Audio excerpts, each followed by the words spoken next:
This is not the video I thought I would have been recording today. However, it's actually really helpful, and I want to talk about the value of a journal and the tracking process and the recording of your ideas and your thinking on the way that when events happen or they come about in a way that was unexpected and very different from what you might have anticipated in terms of outcomes or results or influencing factors on your behavior, the journal can be something that is enormously helpful. On the first day of this month, I received my first ever 4-figure monthly dividend on an investment that I made a while ago, and which was part of a series of fairly complicated discussions and meetings for us to make that private equity investment in something. So that was a really great start to the month. On the second day of the month, I had a call with the landlord of our property in Yorkshire in England, and he said, "Nick, would you be interested in buying the house from us? This is what the proposed price would be, but we'd like to sell it in a year's time." I said, "That sounds really interesting, potentially very exciting. Let me do the numbers and come back to you with our thoughts." So of course the journal is the place that I've been to on that second day to work out numbers and to think, yes, in May or June of next year, we think we can go ahead and buy that property with a strong deposit and turn it into a regular family home, but also have it as a space where we can rent out rooms on a regular bed and breakfast basis, perhaps 15 or 20 nights of the month, while we're also living in a separate part of the property, but enjoying the bed and breakfast revenue and the meeting of new guests. On the third day of the month, I had a message from YouTube saying, "Nick, you're 3 hours away from qualification into what they call the monetization program to become a YouTube partner." Posted a little image of that on the community tab here within the channel. 12 hours later, I had another email from YouTube saying, "Nick, we've reviewed one of your shorts. As a result, we've removed it. You can go to our little education module and learn why it's in violation of YouTube policies." And then 5 hours later, they sent me another email saying, "Nick, we've closed down your channel." So these first 4 days have been a little bit of a roller coaster, to say the least.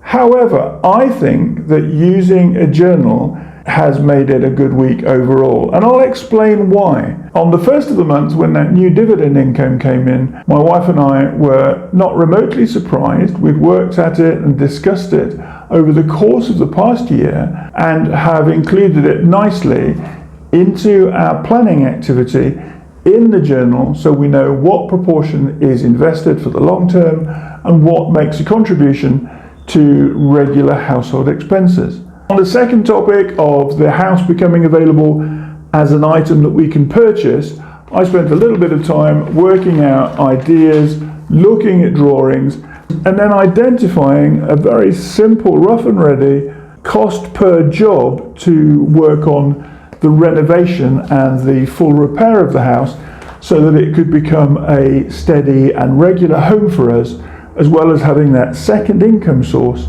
from the bed and breakfast activity. On the second of this month, I looked at a video by Oscar Owen, a YouTuber, and his video was about the idea that short form content is potentially damaging your channel because it either takes people away from the long form content, or it divides your audience into those that watch long form content and those that want the fast addictive response to mini shorts or 20, 30, 40-second videos that people just watch and forget and they never come back to.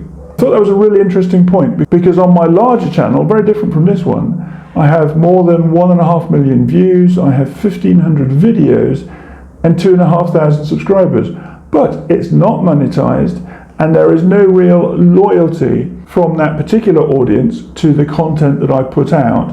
So when I got the email notification from YouTube that they had removed the entire channel for one video, which they felt violated some of their policies or their guidelines, I was surprised. Of course I was, because I'd put hundreds and hundreds of hours of work into that channel this past year. But one of the things I did was I went back through my values cards for March, April and May, and the predominant focus is on my Nick Sturgeon Books channel, not on the Faceless channel. So even though I had, after watching Oscar Owen's video, removed 400 shorts from the Faceless channel, I was still thinking, how do I connect with that particular audience? So this morning I submitted an appeal to YouTube to ask them to reconsider their statement. Why do I think these 4 issues of the high dividend, the opportunity to purchase a building, the monetization of this particular channel that we're watching now, and the removal of my Faceless channel are interconnected? Their commonality lies in the fact that they are the things that I regularly look at and write about in my journal, so that I can take ideas from here and capture them on paper, but also that I'm constantly thinking about the things that are important to me. If I look at those 4 incidents which have taken place, really there are only 3 there, because there are 2 of them which are YouTube related. On the 4 values that I've often commented on, of family, YouTube, writer and finance, only 3 of those were part of what's taken place this week. The first one, on the financial aspect of things, was the arrival of this new monthly income that is a 4-figure income that allows us to cover all our living costs regardless of other sources of income. The second one, for the family value, is that we are in a place now where we can actually purchase the home that we've had for 8 years in Yorkshire. And on that third topic, which here is the YouTube aspect of things, I actually don't feel as worried or disappointed as perhaps I would have been if that was my only activity.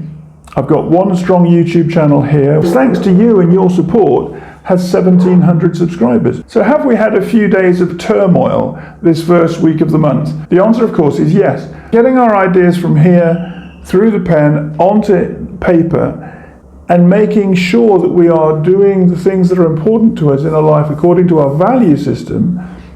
Overall, I'm amazed by how good this month is. Think about it. The arrival of our first ever 4-figure monthly dividend income, the opportunity to buy a house in Bradford in West Yorkshire, and the insight that the YouTube decision has given me into enhancing this channel, Nick Sturgeon Books, and potentially the opportunity to restructure that Faceless channel if it comes back to me in the next few days, or to create another one from scratch which is purely created from long-form content. All of these things have been easy to think about, to consider, and to decide on a way forward this week because of using a journal to aid our decision-making process.